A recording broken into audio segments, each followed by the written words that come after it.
Hello guys, कैसे हो आप सब। तो चलिए आज हम आ चुके हैं हमारे नाइन्थ वीडियो में। गाइस आपको याद होगा हमने एक सीरीज शुरू की है जिसका नाम है रिसर्च एनालिस्ट। ओके।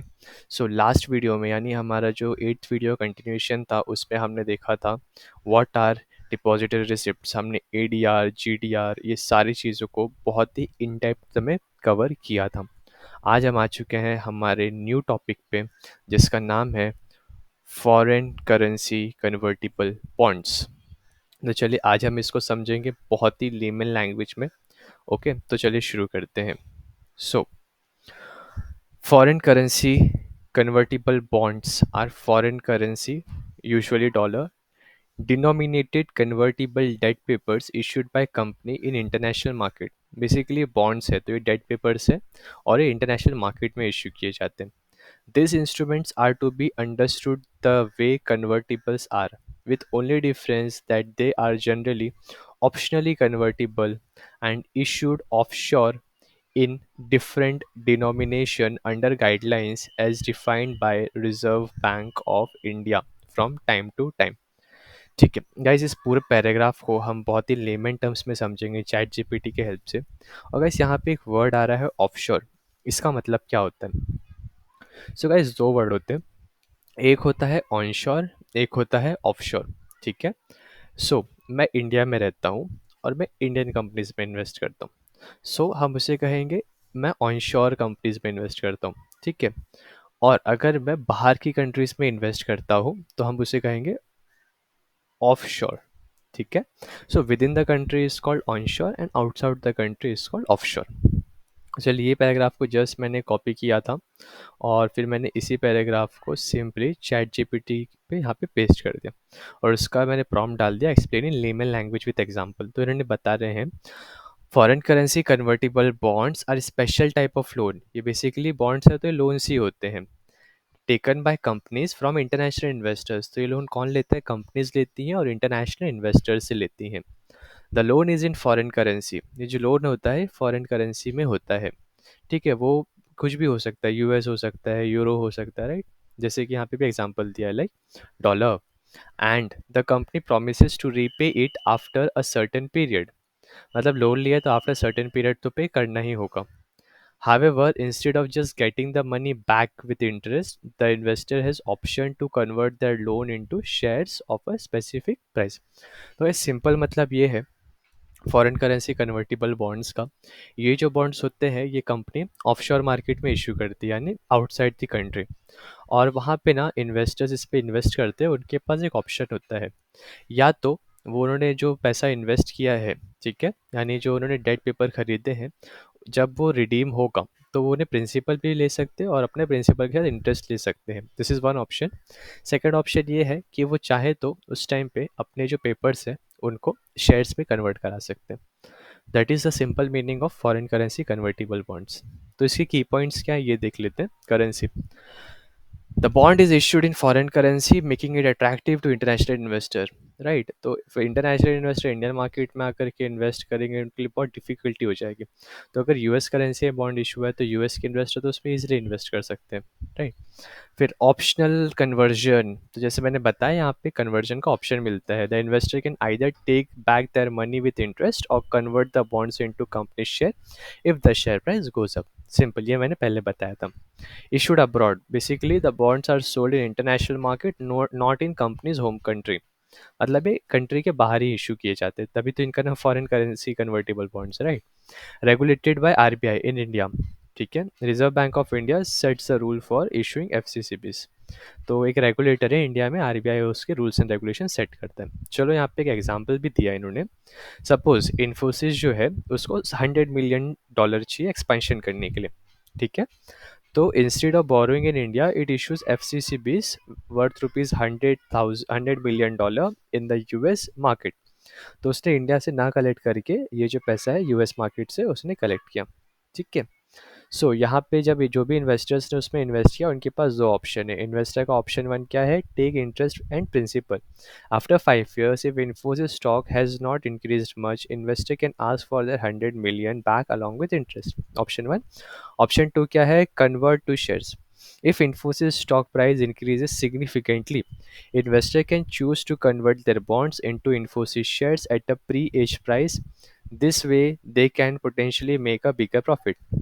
सपोज जब बॉन्ड इश्यू हुआ था, ठीक है, उस टाइम पे ही मेंशन कर दिया जाता है कि आफ्टर द फ्यूचर डेट जब आप लोगे बॉन्ड, मतलब बॉन्ड को आप कन्वर्ट करोगे तो आपको क्या प्राइस में मिलेगा। यूजुअली करंट मार्केट प्राइस से सस्ते में ही उन्हें मिलता है। तो सपोज जब मेच्योरिटी का टाइम आया, उन्होंने देखा कि इतने पे मुझे मिल रहा है और करंट मार्केट प्राइस तो बहुत ही ज़्यादा है, तो मेरा प्रॉफिट है उसे लेने में। तो राइट, तो उनके पास ये ऑप्शन होता है कि वो अपने पेपर्स को बॉन्ड शेयर्स में कन्वर्ट करा सकते हैं। So, for Infosys, foreign currency convertible bond provide access to foreign funds at lower interest, and for investors, they offer the opportunity to earn more if the company does well. Infosys को क्या हो रहा है, जैसे India में जो interest rate है guys वो अराउंड 6 to 7% है। यूएस में जो इंटरेस्ट रेट है वो अराउंड 2 to 3% है। तो अगर वो वहाँ बॉन्ड इशू करेंगे तो उनका इंटरेस्ट सेव होगा। तो कंपनी का ये बेनिफिट होता है कि वो इंटरेस्ट सेव करती है। इन्वेस्टर का बेनिफिट ये होता है कि उन्हें इंटरेस्ट और प्रिंसिपल तो मिलता ही है, बट उनके पास एक और ऑप्शन है कि अगर कंपनी इक्विटी बहुत अच्छा उनका परफॉर्म करा तो वो उसको इक्विटी शेयर्स में कन्वर्ट करा सकते हैं और कैपिटल एप्रिसिएशन का बेनिफिट ले सकते हैं। तो सिंपल टर्म्स में ये होता है फॉरेन करेंसी कन्वर्टिबल बॉन्ड्स। अब हम आगे बढ़ते हैं। The payment of interest and repayment of principal if happen on the bond is in the foreign currency. However, once conversion of instrument happen in equity, dividend are paid in Indian rupees with conversion obligation, currency risk lying with the investor। इसका भी मैंने copy करके guys यहाँ पे ना बहुत simple language में paste किया हुआ है। चलो एक बार हम इसको भी समझ लेते हैं। When a company issues foreign currency convertible bonds, it pays interest and repays principal amount, right? जैसे हमने समझा। Foreign currency that the bonds were issued in US dollar, ठीक है। If the investor decide to convert those bond into shares of the company, the situation changes। चलिए अब ये देखते हैं। अब यहाँ पे उसने सेकंड ऑप्शन के लिए गए कि उसको बॉन्ड को इक्विटी शेयर्स में कन्वर्ट कराना है। देखिए, बॉन्ड इनटू इक्विटी शेयर्स। तो की पॉइंट क्या होगा, interest and principal payment. The company pay the interest and repays the original loan amount in the foreign currency. अगर कन्वर्ट नहीं करवाया उन्होंने तो उनको तो सिंपली उनके ओरिजिनल करेंसी में उनका लोन अमाउंट और इंटरेस्ट मिल जाएगा। बट अगर उन्होंने कन्वर्ट करा लिया तो डिविडेंड पेमेंट कैसे होगा।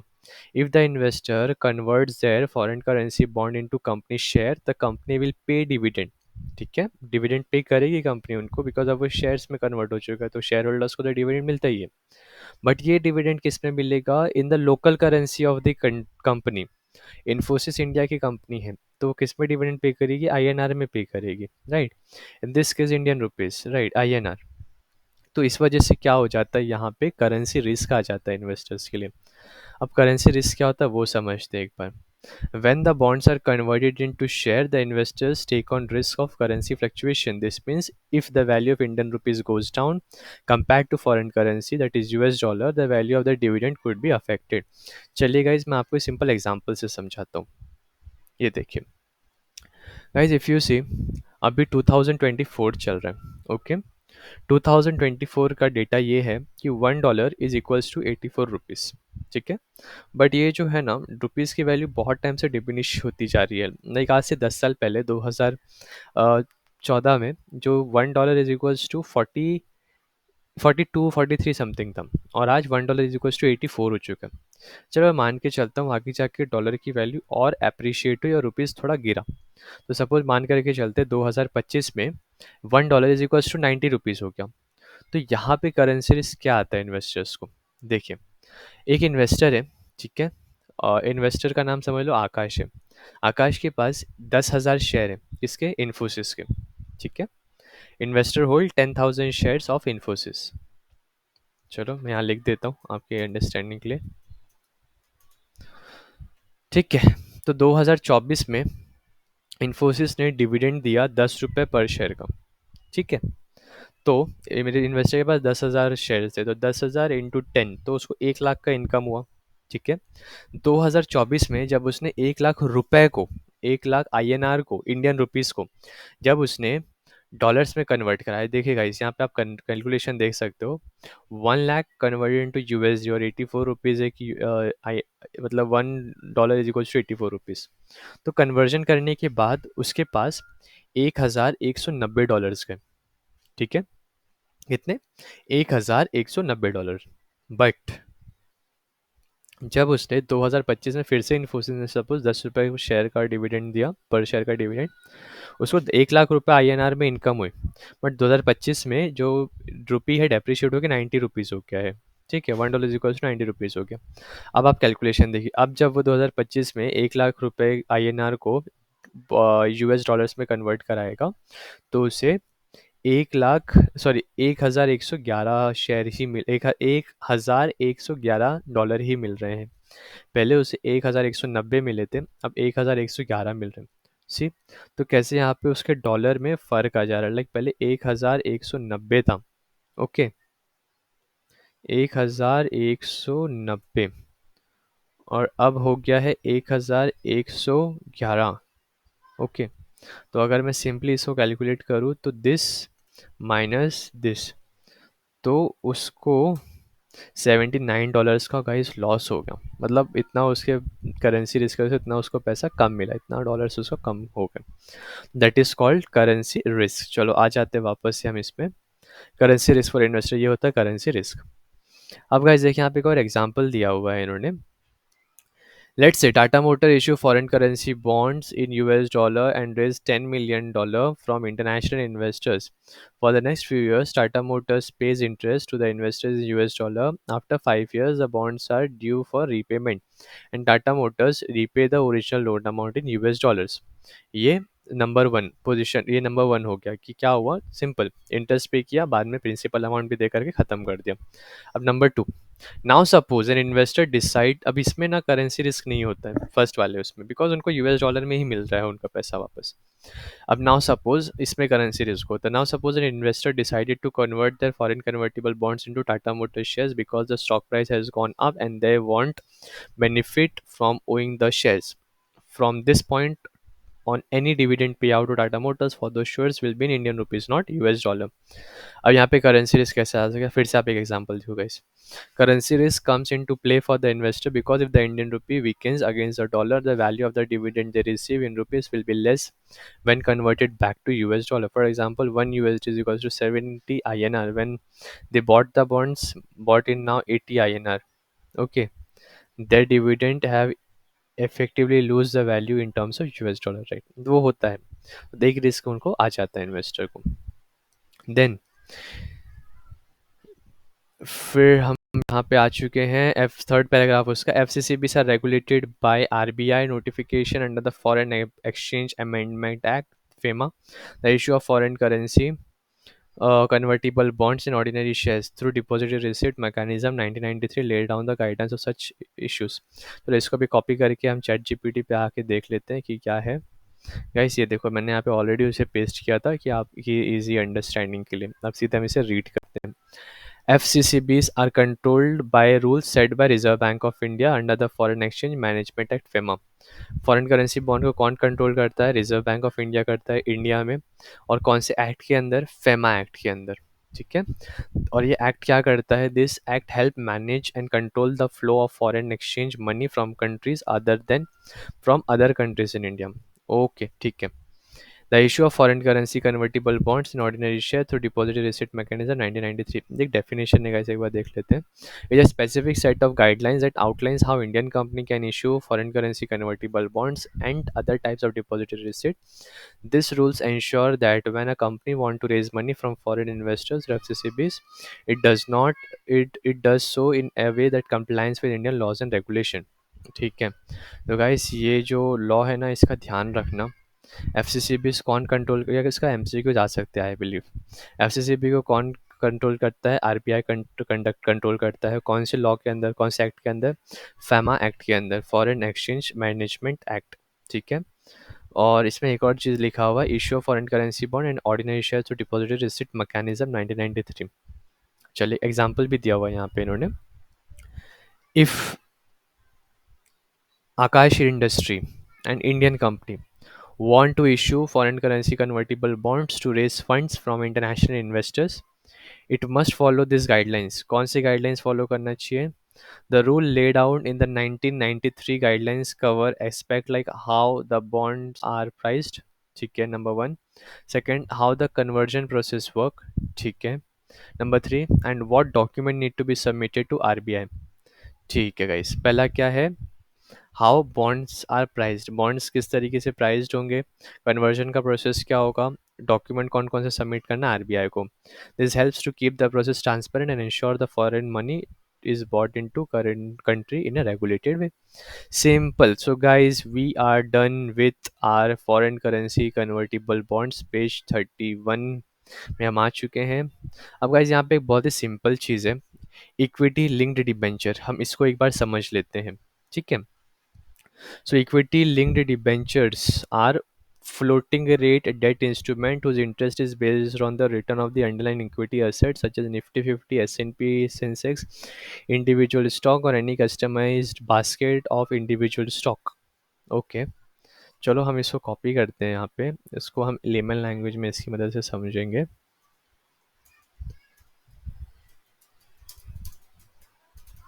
एक्सप्लेन इन लेमन लैंग्वेज, चलो इसको लिख लेने दो गाइस, तब तक मैं आपको बताता हूँ। इक्विटी लिंक डिबेंचर्स में क्या होगा ना, डिबेंचर्स है उसमें इंटरेस्ट ही मिलेगा, बट इंटरेस्ट कैसे मिलेगा, वो इक्विटी लिंक्ड है, तो जिस तरीके से इक्विटी परफॉर्म करेगा उस हिसाब से ये रिटर्न देगा। चलो अब इसका एक बार हम पढ़ करके समझते हैं, ये हो चुका है इसका काम, let's see. Equity linked debentures are type of loan instrument, guys वो डिबेंचर है, डिबेंचर क्या होता है, लोन होता है, right, where the interest you earn depends upon how well certain stock और स्टॉक इंडाइसेस परफॉर्म। यहाँ पे क्या होता है ना गाइस, जब डिबेंचर इशू हो रहा है तो उस टाइम पे उसका एक बेंचमार्क बना दिया जाता है कि जिस तरीके से बेंचमार्क परफॉर्म करेगा उस तरीके से आपको इंटरेस्ट मिलेगा, सिंपल। सो यहाँ पे क्या है, instead of getting a fixed interest rate, यहाँ पे फिक्स्ड इंटरेस्ट रेट नहीं होता है guys, the return are link to the performance of equity asset. कौन कौन से इक्विटी एसेट हो सकते हैं, एग्जांपल जैसे निफ्टी 50 से उसको लिंक कर दिया कि जितना निफ्टी परफॉर्म करेगा उतना आपको इंटरेस्ट मिलेगा, या जितना सेंसेक्स परफॉर्म करेगा उतना आपको इंटरेस्ट मिलेगा। या तो एक ना उन लोग खुद का एक ग्रुप बनाते हैं, सपोज मैंने ये 10 स्टॉक का ग्रुप बना दिया, ठीक है, और जैसे वो 10 स्टॉक का ग्रुप परफॉर्म करेगा वैसा आपको इंटरेस्ट मिलेगा, देखो यहाँ लिखा हुआ, और a group of selected stocks. Key feature क्या होता है, key features in simple term, debt instruments है वो, इसका शॉर्ट में नाम होता है equity link debentures, ELD, are like a loan you give to a company but instead of fixed interest your earnings depend on the stock's market performance। ठीक है, फिर लिंक्ड टू इक्विटी, वो इक्विटी से link है, your returns are tied with things like the Nifty 50 an index of top 50 top Indian companies और an individual stock performance, वो group of stock से भी हो सकता है तो इंडिविजुअल स्टॉक से भी हो सकता है या इंडेक्स से भी हो सकता है। फ्लोटिंग रिटर्न होता है इसमें, right, if the stock or index do well you earn more, if they does not perform well your return might be low or even zero but usually the principal amount is protected. Guys देख रहे हो, this is the thing जिस वजह से लोग equity link debentures में invest करते हैं कि प्रिंसिपल अमाउंट प्रोटेक्टेड है, इंटरेस्ट कम मिले ज़्यादा मिले या जीरो मिले उससे मतलब नहीं, प्रिंसिपल प्रोटेक्टेड है, this is a good thing. Suppose you invest, यहाँ पे एग्जांपल देख लेते हैं guys, suppose you invested 1 lakh in an equity link debentures, ठीक है, ये किस पे लिंक्ड है, link to Nifty 50 for 1 year, eight the end of the year the Nifty 50 index goes up by 15%, so you get 15,000 as a return. Total pay out 1,15,000, जिसमें से 1 lakh principal है, 15,000 आपका रिटर्न है। If the Nifty 50 stays flat 0% change, तो 1 लाख ही आपको वापस मिल जाएगा with no extra return. If the Nifty 50 falls you will get your original 1 lakh because equity link debentures protect your principal amount. इससे अच्छा और क्या ही चाहिए, राइट। इक्विटी लिंक डिबेंचर्स में तो कहूँगा इन्वेस्ट करो यार, कम से कम कैपिटल तो प्रोटेक्टेड है और इंटरेस्ट भी मिल ही रहा है जैसे स्टॉक परफॉर्म कर रहा है, right. Why use ELDs? ELDs combine the safety of debt instruments. Your principal is often safe with the opportunity to earn higher returns if the equity market performs well. तो इसको एक और prompt डाल के देखते हैं, how to invest in ELDs, कैसे करते हैं भाई बता दो, मुझे तो काफ़ी अच्छा लग रहा है, मैं तो कर दूँ इस पर इन्वेस्टमेंट, कैपिटल तो प्रोटेक्टेड रहेगा। अरे यार यही तो प्रॉब्लम है, चैट जीपीटी के सोल्यूशन नहीं बताएंगे, स्टेप बता देंगे कैसे करना कैसे नहीं, बता दो कि कैसे ग्रो से इन्वेस्ट करो, आप स्टॉक से इन्वेस्ट करो, नहीं वो सब नहीं बताएंगे।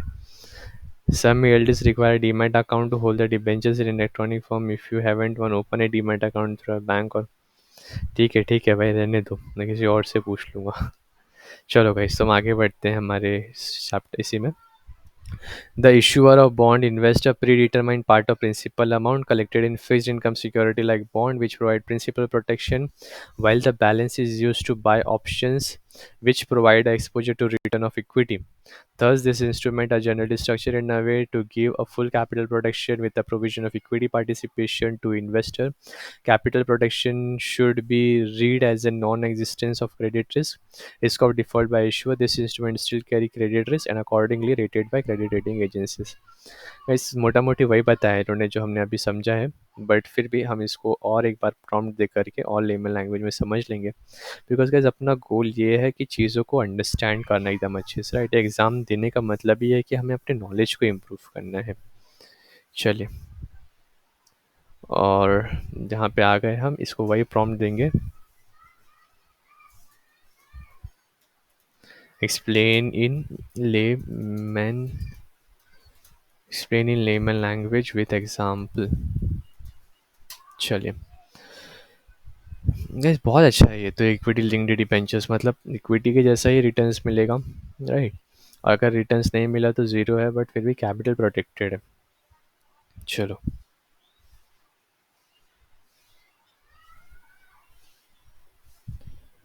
so when a company issue equity linked debenture, it uses your money in a smart way to give you two benefit। कौन से टू बेनिफिट देते हैं? Protecting your original investment that is principal, letting you earn interest based on stock market performance. ये तो हमने समझा। How it works in simple terms, how your money is used, fixed income investment. The company put most of your money into safe investments like government के bonds और other fixed income securities. ठीक है, most of your money उसमें डालते हैं। This investment grow over the time to ensure you get back your original money at the end of the term, that is capital protection. इस वजह से हमारा capital protect होता है क्योंकि मोस्ट ऑफ द जो मनी है वो सेफ इन्वेस्टमेंट में जाता है, लाइक गवर्नमेंट के बॉन्ड्स में, फिक्स्ड इनकम सिक्योरिटीज में।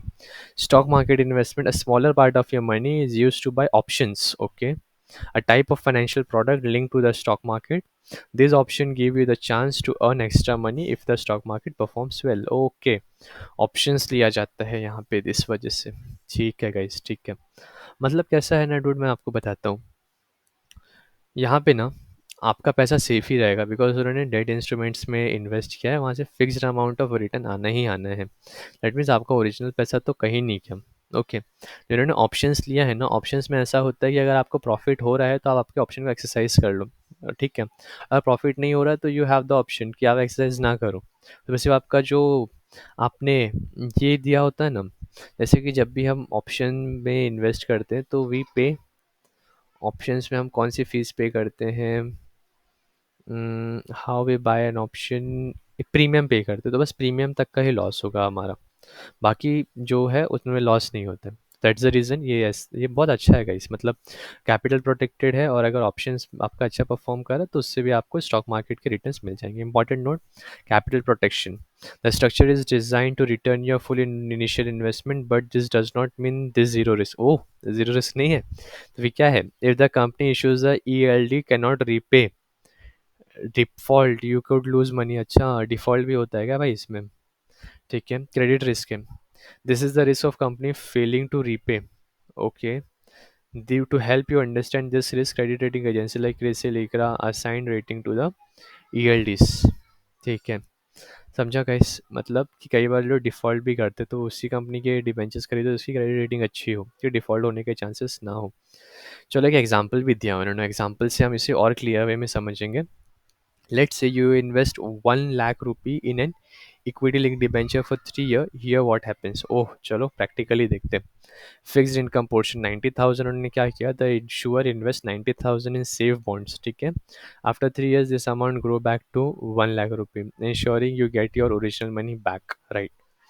इक्विटी पोर्शन 10,000 जो था ना, the issuer uses 10,000 to buy options like link to Nifty 50 index. The Nifty 50 index rises by 30%, the option pays out extra money, great।